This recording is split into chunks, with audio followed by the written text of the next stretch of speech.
ဇလန်းအစမှာတော့အထက်တန်းကျောင်းသူလေးရီနိုဆာကာရာဂီကိုတွေ့ရပါတယ်။သူမဟာအတန်းထက်ကကောင်လေးတစ်ယောက်ကိုတိတ်တဆိတ်သဘောကျနေသူဖြစ်ပါတယ်။ဒါပေမဲ့အလွန်ရှက်တက်ပြီးအတွင်းစိတ်ကိုထုတ်ဖော်ပြောဆိုဖို့ခက်ခဲတဲ့မိန်းကလေးတစ်ယောက်လည်းဖြစ်ပါတယ်။သူမသဘောကျနေတဲ့ကောင်လေးရဲ့နာမည်ကယန်ကီရာတာနီဖြစ်ပါတယ်။ယန်ဟာကျောင်းထဲမှာနာမည်ကြီးဆုံးကျောင်းသားတစ်ယောက်ဖြစ်ပြီးစားတော်သလိုအားကစားမှလည်းထူးချွန်ပါတယ်။ဒါကြောင့်ကျောင်းကမိန်းကလေးအများစုကသူ့ကိုသဘောကျကြပြီးဘယ်သွားစိတ်ဝင်စားစွာစောင့်ကြည့်နေကြပါတယ်။တနေ့မှာတော့ရီနိုဟာသူမရဲ့အရင်မီဆုံးတငယ်ချင်းချီဟီရိုနဲ့အတူနေစဉ်ယန်ကိုသဘောကျနေတာကိုမဖွင့်ပြောရသေးတဲ့အကြောင်းစနောက်ခံရပါတယ်။အဲ့ဒီစကားတွေကြားလိုက်ရတဲ့ရီနိုဟာအလွန်ရှက်သွားပြီးချောင်းဆိုးမိပါတော့တယ်။အဲ့ဒီအချိန်မှာပဲယန်ကသူမနားကိုရောက်လာပြီးရေတစ်ခွက်ပေးကအဆင်ပြေရဲ့လားလို့မေးမြန်းပေးပါတယ်။ထို့နောက်သူကရီနိုရဲ့မျက်နှာချင်းဆိုင်မှာဝင်ထိုင်ပြီးနေ့လည်စာစားပါတော့တယ်။ဒီလိုဖြစ်လာတာကြောင့်ရီနိုဟာအယမ်းစိတ်လှုပ်ရှားသွားပြီးယန်နဲ့မျက်နှာချင်းမဆိုင်ရတော့ပဲမုတ်ထောက်ဝဲဖို့အကြောင်းပြကထွက်သွားလိုက်ပါတယ်။လမ်းမှာတော့သူမချော်လေကျသွားပါတယ်။ယန်ကစိုးရင်ပြီးအနားကိုလာကြည့်တဲ့အခါရီနိုကသူမရဲ့စကတ်ကိုအမြန်ဆွဲချလိုက်ပြီးအလင်းအမြန်ထွက်ပြေးသွားပါတယ်။နောက်ပိုင်းမှာတော့ရီနိုဟာငယ်စဉ်ကလေးကရရှိခဲ့တဲ့ခြေထောက်ပေါ်ကအမာယူတစ်ခုကိုဖုံးကွယ်ထားခြင်းခဲ့တာဖြစ်ကြောင်းသိရပါတယ်။ကျောင်းဆင်းချိန်မှာတော့ချီဟီရိုကယန်နဲ့ရီနိုကိုအတူတူအိမ်ကျနိုင်အောင်စီစဉ်ပေးပါတယ်။ဒါပေမဲ့နှစ်ယောက်စလုံးကရှက်ရွံ့နေကြတာကြောင့်စကားစတင်ဖို့တောင်ခက်ခဲနေကြပါတယ်။ဒါပေမဲ့တယောက်နဲ့တယောက်အပေါ်စိတ်ဝင်စားနေကြတာကိုတော့သိတာစွာမြင်တွေ့ရပါတယ်။ရထားပေါ်ရောက်တဲ့အခါမှာလူများလာတာကြောင့်ယန်ကရီနိုကိုလုံခြုံတဲ့ဘက်သို့ဂရုတစိုက်ခေါ်ဆောင်ပေးပါတယ်။ဒါပေမဲ့ရီနိုမသိလိုက်ပဲသူမရဲ့မှတ်စုစာအုပ်ကိုရထားပေါ်မှာကြံခဲ့မိပြီးထွက်သွားပါတော့တယ်။နောက်တစ်နေ့စာမေးပွဲဖြေနေစဉ်မှာယန်ကရီနိုကိုလူမများတဲ့နေရာတစ်ခုမှာတွေ့ချင်တယ်လို့ပြောလာပါတယ်။ဒီစကားကြားလိုက်ရတဲ့ရီနိုဟာအယမ်းစိတ်လှုပ်ရှားသွားပြီးယန်ကသူမကိုချစ်ကြောင်းဖွင့်ပြောတော့မယ်လို့စိတ်ကူးရင်နေပါတော့တယ်။ထို့ကြောင့်သူမဟာအမြန်ဆုံးယန်ရှိရာစီပြေးသွားပေမဲ့တကယ်အကြောင်းရင်းကတော့မနေ့ကရထားပေါ်မှာကြံခဲ့တဲ့မှတ်စုစာအုပ်ကိုပြန်ပြီးဖို့သာဖြစ်နေပါတယ်။ဒီအဖြစ်ကြောင့်ရီနိုဟာအနေငယ်စိတ်ပြတ်သွားပြီးစာအုပ်ကိုယူကအမြန်ထွက်သွားလိုက်ပါတယ်။နောက်ပိုင်းမှာတော့ရီနိုဟာရေကူးကန်နားမှာထိုင်ရင်းကိုနှစ်သက်တဲ့သူကချစ်ကြောင်းဖွင့်ပြောတဲ့အခိုက်အတန့်ကိုစိတ်ကူးရင်နေပါတယ်။အဲ့ဒီအချိန်မှာယန်ရောက်လာပြီးသူမကိုသဘောကျနေကြောင်းယူသားစွာပြောပြလိုက်ပါတယ်။တကယ်တော့ယန်ဟာလည်းရီနိုကိုအချိန်အတော်ကြာသဘောကျနေခဲ့ပေမဲ့သူ့ရဲ့ခံစားချက်တွေကိုမဖွင့်ပြောရခဲ့တာဖြစ်ပါတယ်။ဒီစကားတွေကိုကြားလိုက်ရတဲ့ရီနိုဟာပျော်ရွှင်လုံးလို့မျက်ရည်ကျလာပြီးမယုံနိုင်သေးတဲ့မျက်နှာနဲ့ယန်စီရှောက်သွားပါတယ်။ဒါပေမဲ့မတော်တဆချော်သွားပြီးနှစ်ယောက်စလုံးရေကူးကန်နေကျသွားကြတာကြောင့်အခိုက်အတန့်ဟာပိုပြီးအမှတ်တရဖြစ်သွားပါတော့တယ်။အဲ့ဒီနောက်မှာတော့နှစ်ယောက်သားအတူတူအချိန်ဖြုံးရင်းပုံမူရင်းနှီးလာကြပါတယ်။ဒီနေ့မှာကျောင်းကစားတော့ဆိုင်ထဲမှာအတူတူနေ့လည်စာစားနေကြတဲ့အချိန်အခြားမိန်းကလေးတွေကရီနိုကိုမနာလိုစွာကြည့်နေကြတာကိုတွေ့ရပါတယ်။ဘာကြောင့်လဲဆိုတော့ကျောင်းရဲ့လူကြိုက်အများဆုံးကျောင်းသားဖြစ်တဲ့ယန်နဲ့ရီနိုဟာပိုပြီးနီးစပ်လာနေလိမ့်ပဲဖြစ်ပါတယ်။ချက်ပြုတ်တဲ့ငန်းစာတစ်ခုမှာတော့မိန်းကလေးတစ်ယောက်ကရီနိုကိုတမင်တိုက်မိတယ်လို့လုပ်ပြီးသူမရဲ့ကိတ်မုံကိုပျက်စီးသွားစေပါတယ်။အမြဲတမ်းတီးခံနေခဲ့တဲ့ရီနိုဟာဒီတစ်ချိန်မှာတော့တိတ်မနေတော့ပဲပြန်လဲရင်ဆိုင်ပြီးပြဿနာရှိရင်တိုက်ရိုက်ပြောလိုက်ပါတယ်။ရီနိုနဲ့အဲ့ဒီမိန်းကလေးအချင်းများနေကြတာကိုမြင်တဲ့ယန်ကတော့ဘေးကနေပြုံးရည်နေခဲ့ပါတယ်။အဲ့ဒီနေ့နောက်ပိုင်းမှာရီနိုကယန်ကိုသူမအိမ်သို့ခေါ်သွားပြီးသူမရဲ့အဖိုးဟာရိုနဲ့မိတ်ဆက်ပေးပါတယ်။ယန်ဟာရိုနဲ့တွေ့ရမယ်ဆိုတာကြောင့်အလွန်စိတ်လှုပ်ရှားနေပြီးနှုတ်ဆက်တဲ့အခါအနှင်းငယ်အဆင်မပြေဖြစ်သွားတာကြောင့်အားလုံးကရေမောကြပါတယ်။ထို့နောက်ရီနိုနဲ့ယန်ဟာရီနိုရဲ့ကွယ်လွန်သွားပြီဖြစ်တဲ့မိဘများကိုတွားရောက်ဂါရဝပြုကြပါတယ်။ဒီအချိန်မှာပဲရီနိုဟာမိဘမဲ့ဖြစ်ပြီးအဖိုးနဲ့အတူနေထိုင်နေရတာဖြစ်ကြောင်းသိရှိရပါတယ်။နောက်ပိုင်းမှာတော့အားလုံးအတူတူညစာစားကြပြီးဟာရိုချက်ပြုတ်ထားတဲ့အစားအစာတွေကိုယန်ကအလွန်သဘောကျစွာစားတောက်နေပါတယ်။အဲ့ဒီအချိန်မှာရီနိုကယန်အတွက်တောက်စရာတစ်ခုယူပေးဖို့မီးဖိုချောင်ဘက်သို့ထွက်သွားလိုက်ပါတော့တယ်။အဲ့ဒီအချိန်မှာရီနိုကမီးဖိုချောင်ဘက်သို့ထွက်သွားစဉ်ရုတ်တရက်မူးဝေပြီးကျမ်းပြင်ပေါ်လဲကျသွားပါတယ်။ဒီအဖြစ်ကိုမြင်လိုက်ရတဲ့ယန်နဲ့အဖိုးဟာရိုတို့ကအမြန်ပြေးလာပြီးကူညီပေးကြပေမဲ့ရီနိုဟာကိုအားကိုပြီးမတ်တက်မရက်နိုင်တော့ပါဘူး။ဒါကြောင့်သူမကိုဆေးရုံသို့အမြန်ပို့ဆောင်လိုက်ရပါတယ်။ဆေးရုံရောက်ပြီးနောက်ဆရာဝန်တွေကစစ်ဆေးမှုမျိုးစုံပြုလုပ်ခဲ့ပေမဲ့ X-ray နဲ့အခြားစမ်းသပ်ချက်တွေထဲမှာထူးခြားတဲ့ပြဿနာတစ်ခုမှမတွေ့ရပါဘူး။ထို့ကြောင့်ဆရာဝန်ကနောက်တစ်ချိန်အလားတူလက္ခဏာများဖြစ်ပေါ်လာရင်ပြန်လည်လာရောက်စစ်ဆေးဖို့အကြံပြုလိုက်ပါတယ်။ဆေးရုံအပြင်ဘက်မှာတော့ယန်ကရီနိုကိုစောင့်နေစဉ်အဖိုးဟာရိုကဆရာဝန်တွေဘာကြောင့်ရင်းကိုမတွေ့သေးကြောင်းနဲ့နောက်ထပ်စစ်ဆေးဖို့လိုအပ်ကြောင်းပြောပြပါတယ်။အဲ့ဒီအခါယန်ကရီနိုကိုသူကောင်းကောင်းဂရုစိုက်ပေးမယ်လို့ပြောပြီးကျောင်းအသွားပြန်တွေမှာလည်းကူညီပေးသွားမယ်လို့ကတိပေးလိုက်ပါတယ်။သူမအတွက်စိုးရိမ်နေကြတဲ့နှစ်ယောက်လုံးကိုမြင်လိုက်ရတဲ့ရီနိုကတော့စိတ်မပူကြဖို့ပြောပြီးပုံမှန်အတိုင်းလမ်းလျှောက်ထွက်သွားပါတယ်။နောက်တစ်နေ့အားကစားတင်တန်းချိန်မှာယန်ဟာအချိန်တိုင်းကိရိယာတစ်ခုကိုယူဖို့ကြိုးစားပေမဲ့အဆင်မပြေဖြစ်နေပါတယ်။အဝေးကနေကြည့်နေတဲ့ရီနိုဟာယန်အတွက်စိတ်ပူနေပြောလဲဘာမှမကူညီနိုင်ပဲဖြစ်နေပါတယ်။တင်တန်းပြီးသွားတဲ့နောက်ယန်ကလေ့ကျင့်ခန်းခန်းမထဲမှာတယောက်တည်းဆက်လက်လေ့ကျင့်နေပါတယ်။အဲ့ဒီအချိန်မှာရီနိုရောက်လာပြီးသူ့ကိုစိုးရိမ်ကြောင်းပြောကအဆင်ပြေရလားလို့မေးမြန်းပါတယ်။ရုတ်တရက်ယန်ကသူမကိုဆွဲခေါ်လိုက်ပြီးနီးနီးကပ်ကပ်ဖတ်ထားလိုက်ပါတယ်။ထို့နောက်သူမနဲ့အတူရှိရတဲ့အချိန်တွေကိုအယမ်းနှစ်သက်ကြောင်းသူမကြောင့်သူ့ဘဝဟာပိုပြီးထူးခြားလာခဲ့ကြောင်းဖွင့်ဟလာပါတယ်။မကြခင်မှာပဲသူတို့နှစ်ယောက်ရဲ့ပထမဆုံးအနမ်းအခိုက်အတန့်လည်းဖြစ်ပေါ်လာပါတော့တယ်။အဲ့ဒီနောက်ယန်ကအဖိုးဟာရိုစောင့်နေမိခင်ကြောင်းပြောပြီးအိမ်ပြန်တင်ပြီလို့ဆိုပါတယ်။ဒါပေမဲ့ရီနိုလမ်းလျှောက်ဖို့ကြိုးစားလိုက်ချိန်မှာတော့ဒူးတွေအားမရှိတော့ပဲကျမ်းပြင်ပေါ်ပြန်လေးကျသွားပါတယ်။ထို့နောက်ဇလန်းကရီနိုရဲ့စာသင်ခန်းဘက်ကိုပြောင်းသွားပါတယ်။ တနေ့မှာသူမဟာတငယ်ချင်းတွေကိုတယောက်တည်းသွားလို့ရကြောင်းပြောပြီးစီးရုံတို့တွားရောက်စစ်ဆေးဖို့ထွက်ခွာသွားပါတယ်ဒီတစ်ချိန်မှာတော့ဆရာဝန်ကအသေးစိတ်စစ်ဆေးမှုများပြုလုပ်ပြီးနောက်ရီနိုဟာ ALS လို့ခေါ်တဲ့ရှားပါးယောဂတစ်မျိုးခံစားနေရကြောင်းပြောပြလိုက်ပါတယ်ဒီယောဂဟာလူတစ်သိန်းမှာတစ်ယောက်လောက်သာဖြစ်နိုင်တဲ့ရှားပါးယောဂတစ်မျိုးဖြစ်ပါတယ်ဆရာဝန်ရဲ့ရှင်းပြချက်အရ ALS ဟာအုံနောက်ကနေခန္ဓာကိုယ်ရဲ့ကြွက်သားတွေစီပို့ပေးတဲ့အာယုံကြောဆိုင်ရာအချက်အလက်တွေကိုတဖြည်းဖြည်းထိခိုက်စေတဲ့ယောဂဖြစ်ပြီးလှုပ်ရှားနိုင်စွမ်းကိုလျော်နီးလာစေတတ်ပါတယ်အချိန်ကြာလာတာနဲ့အမျှလမ်းလျှောက်နိုင်စွမ်းစကားပြောနိုင်စွမ်းအစားစားနိုင်စွမ်းစတဲ့မိစဉ်ဘဝလှုပ်ဆောင်ချက်တွေကိုထိခိုက်လာနိုင်ကြောင်းလည်းပြောပြပါတယ်ဒီသတင်းကိုကြားရပြီးမြရီနိုကတော့အဖိုးဦးစိတ်မပူဘူးနှစ်သိမ့်ပြီးဆိုင်ကိုပြန်သွားဖို့ပြောလိုက်ပါတယ်နောက်ပိုင်းမှာတော့သူမဟာအင်တာနက်ပေါ်ကနေယောဂအကြောင်းကိုကိုယ်တိုင်လေ့လာကြည့်ပါတော့တယ်အဲ့ဒီအခါဒီယောဂကြောင့်လမ်းလျှောက်နိုင်စွမ်းစကားပြောနိုင်စွမ်းအစားစားနိုင်စွမ်းတာမကအသက်ရှူနိုင်စွမ်းပါတဖြည်းဖြည်းလျော်နီးလာနိုင်ကြောင်းသိလိုက်ရပါတယ်အရေးအကြီးဆုံးကတော့လက်ရှိအချိန်အထိဒီယောဂအတွက်ကုသပျောက်ကင်းစေမဲ့နည်းလမ်းမရှိသေးတာကိုလည်းသိရှိသွားပါတယ်အဲ့ဒီနောက်ယထာစီရင်ရီနိုဟာသူမရဲ့မှတ်စုစာအုပ်ထဲမှာစန္ဒတချို့ရေးမှတ်ထားပါတယ်သူမဟာကြံရှိနေတဲ့အချိန်တွေကိုရန်နဲ့အတူကုံဆုံးခြင်းတလို့သူမကိုအမြဲစောင့်ရှောက်ပေးခဲ့တဲ့အဖိုးအတွက်လည်းအထူးလက်ဆောင်ကောင်းတစ်ခုပေးချင်နေပါတယ်။သူပြီးမြယထာကသူမဆင်းရမယ့်ဘူတာကိုရောက်လာချိန်မှာတော့မှတ်တရနိုင်စွမ်းမရှိတော့တာကြောင့်ထိုင်ကုန်ကနေမထနိုင်တော့ပါဘူး။သူမဟာအားကုန်ထုတ်ပြီးထဖို့စ조사ပေမဲ့မအောင်မြင်ခဲ့ပါဘူး။တစ်ဖက်မှာတော့ရန်စီကိုအဖိုးဟာရိုကဖုံးဆက်လာပြီးရီနိုအိမ်ပြန်မရောက်သေးကြောင်းစိုးရိမ်တကြီးပြောပြလိုက်ပါတော့တယ်။အဖိုးဟာရိုရဲ့ဖုံးကိုလက်ခံရရှိတာနဲ့ရန်ဟာစပိန်ကိုအမြန်စီးပြီးရီနိုကိုလိုက်ရှာပါတော့တယ်။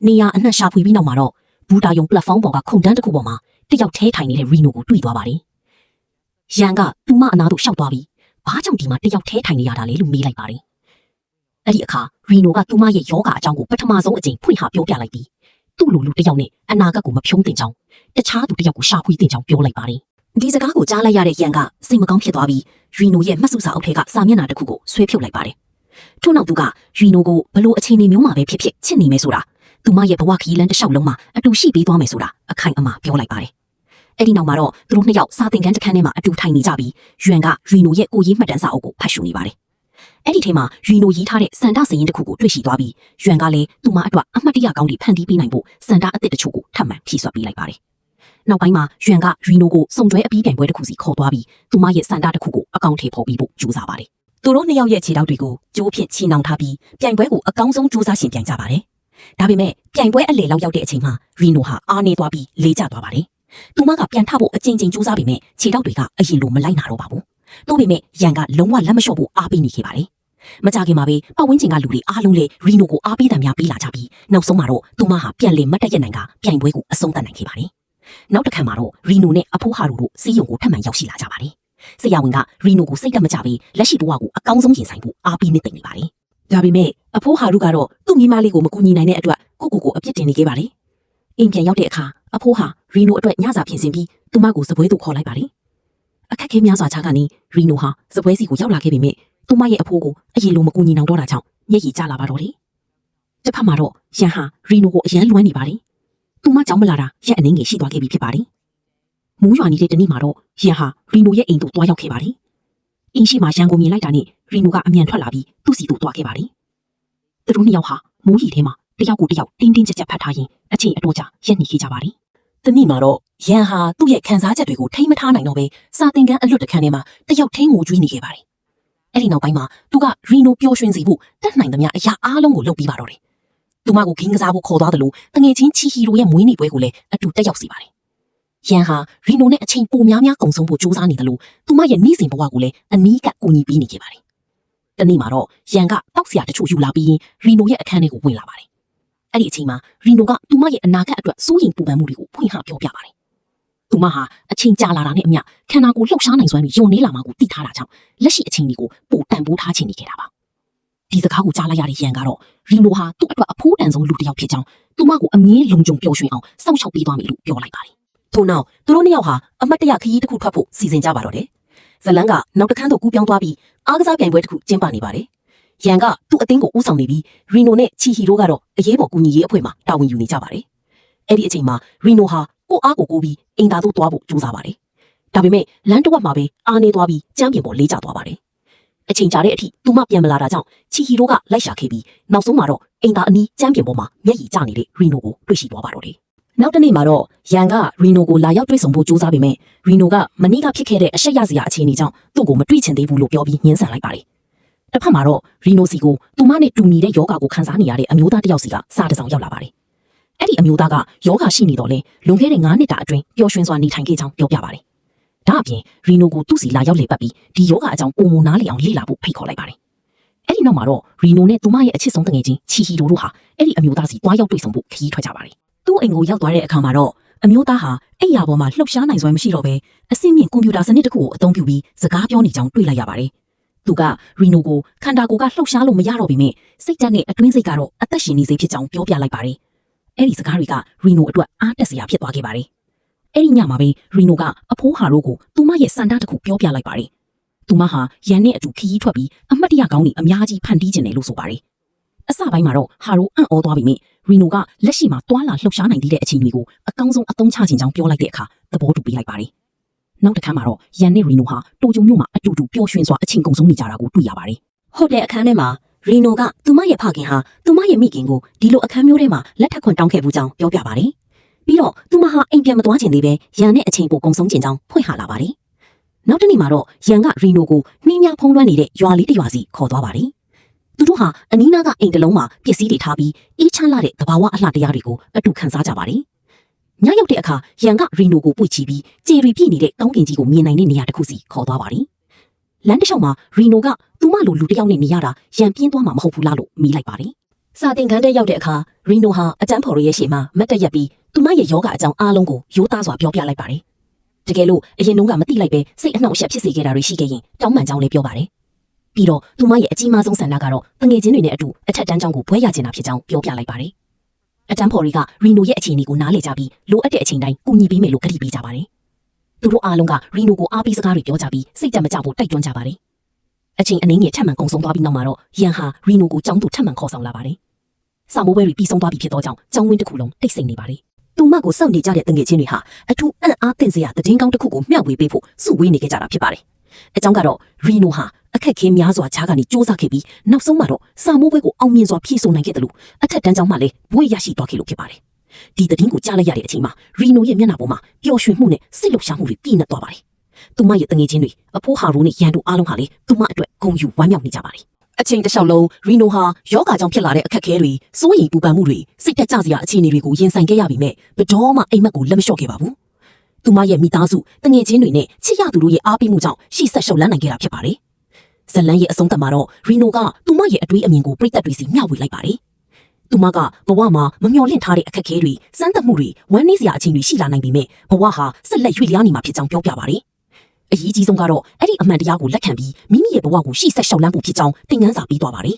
။ဒီလိုနဲ့မျှော်လင့်ချက်မေတ္တာနဲ့စိတ်အားထက်သန်မှုတို့ကိုဖော်ပြထားတဲ့ဒီဇလန်လေးဟာအဆုံးသတ်သွားပါတော့တယ်။ကြည့်ရှုအားပေးတဲ့အတွက်ကျေးဇူးတင်ပါတယ်။ဒီဗီဒီယိုကိုနှစ်သက်တယ်ဆိုရင် like လုပ်ပေးပါ။ channel ကို subscribe လုပ်ပြီးဘေးနားက notification bell ကိုနှိပ်ထားဖို့မမေ့နဲ့နော်။